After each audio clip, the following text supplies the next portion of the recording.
الحمد لله العزيز الوهاب غافر الذنب وقابل التوب شديد العقاب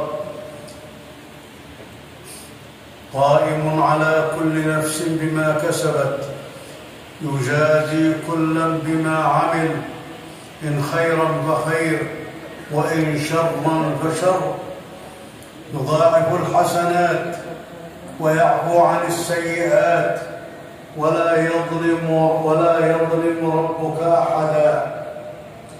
أنزل الكتاب وبين فيه حقوق الرب سبحانه كلها وحقوق العباد ورتب على ذلك الثواب والعقاب، فالحمد لله والشكر له على نعمه التي نعلم والتي لا نعلم، وأشهد أن لا إله إلا الله وحده لا شريك له الرحيم التواب، وأشهد أن نبينا وسيدنا محمدًا عبده ورسوله المؤيد المنصور بما سخر الله له من الأسباب،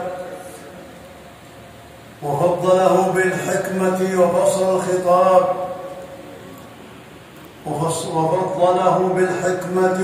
الخطاب اللهم صل وسلم وبارك على عبدك ورسولك محمد وعلى الآل والأصحاب.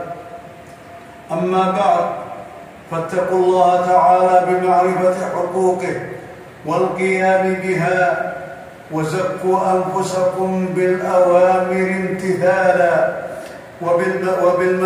وبالمنهيات بعدا وبغضا لها وهجرا. فالتقوى ضمان لرضوان الله عز وجل وللجنات، وأمان من غضب الله ومن الفساد والعقوبات. أيها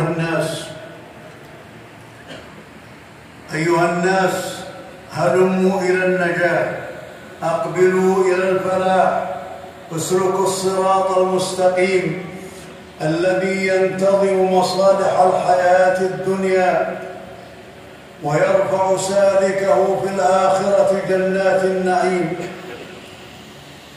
تعالى